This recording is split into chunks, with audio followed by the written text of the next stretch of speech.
Is Donald Trump about to invade Cuba? We'll be doing something with Cuba very soon. He keeps saying he'll do something about it, but what and when? Whether I free it, take it, I think I can do anything I want with it. We should absolutely take Trump seriously. So is Cuba about to become the next Venezuela or even the next Iran? Here's the breakdown with Tyler Anderson.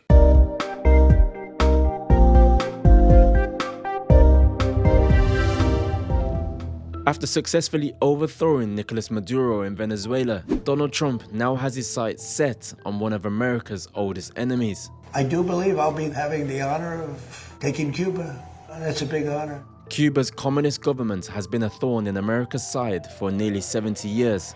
But now, President Trump is ramping up the pressure to a whole new level. Cuba looks like it's ready to fall. I don't know if they're going to hold out. We could very well end up having a friendly takeover of Cuba. And it may be a friendly takeover. It may not be a friendly takeover. It wouldn't matter. It wouldn't be a very tough operation. Trump's Secretary of State, Marco Rubio, is of Cuban descent and has been critical of the regime for his whole political career. To ensure that the fight for Cuba's freedom and liberty continues in Washington, D.C. Cuba's status quo is unacceptable. Cuba needs to change. Since America's decapitation of Venezuela's leadership, Trump has blocked oil shipments to Cuba, at times leaving the whole island without power and causing shortages of food, water, and medical supplies. The blockage has led to widespread protests, which are often taking place in the dark. They have no energy. They have no money. They're in deep trouble on a humanitarian basis. Cuba's president, Miguel Díaz-Canel, says any attempt to take control of Cuba will be met with impregnable resistance. But Trump believes this decades-old enemy has never been weaker, with the president leaving the door open for yet more regime change in the region. Tyler Anderson reporting there. Now, the problem with the way that Donald Trump talks about these things is that sometimes he's serious, but sometimes he chickens out. That's why the term taco, Trump always chickens out, is used. Earlier this year, he made repeated threats to take over Greenland, but after European and other allies stood firm against it, he backed off. So how do we know which way he's going to go on Cuba? Well, to break it all down, I want to bring in our very own assistant producer out in Washington, Izzy Rowland. She's had to listen to more Donald Trump speeches than anyone else and can help us work out just what he means this time. Izzy, thanks for joining us. It must be pretty early over there. It is, Andrew. We're 4 hours behind at the moment, so it's not as brutal as before the clocks change, which were normally 5 hours. But at the moment, I'm not really getting much sleep with the whole Trump administration, but we love what we do, and it's been relentless and crazy. What do you make of what Trump's saying about Cuba then? Do you think we should take him seriously? Well, it's funny you should say that, Andrew, because I think we should absolutely take Trump seriously. You know, he's a man of words. He says a lot of them, might I add. Being in the Washington Bureau, I hear him day in, day out, speak for hours on end sometimes. You know, when we look at what's been happening in Iran, he's acted on that. He has not made empty threats with Venezuela. He captured Nicolas Maduro and his wife, who are now awaiting trial in a jail in New York. So I think the world should absolutely take Trump seriously. You know, when he says things, he does act.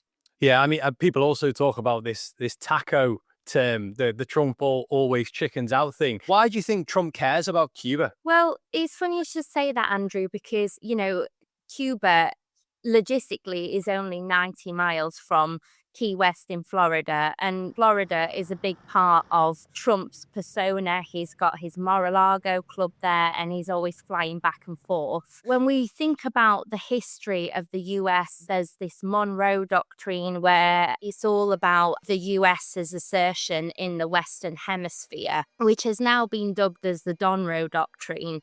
It's basically taken away Russian and China influence, and strategically it would be a move that I think Donald Trump wants to achieve. And so do you think people will be surprised by this then? You mentioned this fitting into the Monroe Doctrine, the so-called Monroe Doctrine. Does this fit in then with what's come before? I think think so. Yeah. I mean, when you talk about President Trump's agenda, he was all about America first. And I don't know whether this is him protecting America, keeping an eye on close nations. But when I speak to people on the ground, when we sort of go behind the scenes of film, people voted for Trump because they didn't want these never-ending wars. I spoke to one guy who wouldn't come on camera. His son is in the military. He basically said, I didn't vote for Trump to get involved. Do you think he's quite representative of what people are feeling in America at the moment? Do you think people are feeling let down by the way that President Trump is continuing to act? Some people are really scared to talk out about it. But then, other people that we spoke to at the diner, they're like, yes, great. They saw Venezuela as a massive success. But it's interesting because I also speak to people behind the lines, even though they've told me that they've, voted for Trump, they're not wanting to go on camera because they are disappointed. He portrays this America First agenda. But is this really America First when he is wanting to meddle in and have fingers in all the pies, quite frankly? I also wanted to ask you about Marco Rubio, obviously a close ally of President Trump and also of Cuban descent. How much do you think he's driving all this? He is very much a close ally of Trump wherever Trump is. Marco Rubio is basically. You mentioned that he is of Cuban descent. His parents came here in the 1950s, just before the Cuban Revolution. And in his 2012 memoir, he sort of recalls times when he was listening to his granddad tell stories about Cuban heroes and that he would one day want to lead, Cubans back to Cuba. So I think emotionally he's very invested in this land that his parents seem to have given up so he could, have a life here. You mentioned the history there, Izzy. This beef between America and Cuba, it goes back decades, doesn't it? Yeah, it goes back to the 1950s when Cuban communists overthrew a US-backed government. And then, Cuba aligned itself with the Soviet Union. That then leads us into the missile crisis, where Americans had fears that Cuba could be used to attack the US. We spoke a bit before about the logistics of where Cuba is. And what's happening in Cuba at the moment then? A couple of months ago, the US imposed an oil blockade.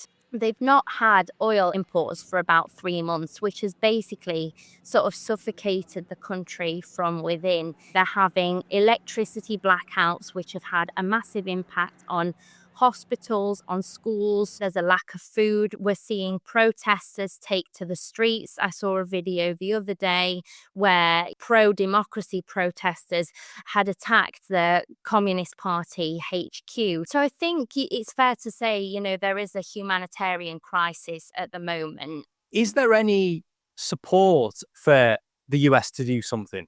Yeah, absolutely. You look at the numbers of, Cubans in the US at the moment, it's about 2.5 million. There is support for President Trump's actions. People have been outspoken about the communist regime. Just this week, there were pro-democracy supporters outside Trump's Mar-a-Lago home for him to do something. And because I don't know if it's fair to say he rules with an iron fist, but, Cubans are looking for President Trump to do something. And it goes back to the point where when he says something, he's more than likely to do it. He says a lot of stuff. But, as we've seen with Iran and Venezuela, he is a action man, let's say. So Trump talks about negotiations. What are they? There's been what people are calling sort of like high-level sensitive talks. Trump is wanting a regime change, so he wants someone else in power. And they're also wanting a prisoner release deal. There was protests in 2021 against the government, and protesters were given two options, either prison or exile. So they're wanting people to be released. There are a couple of strands to these talks, but primarily it's all about Trump wanting someone else in power, and maybe someone who politically aligns more with Trump. It's all about having friends rather than foes, especially on his doorstep. Nice one, Izzy. Thanks very much for the insight. Speak to you soon. Thanks, Andrew. That's the breakdown. Thanks for watching. See you next time.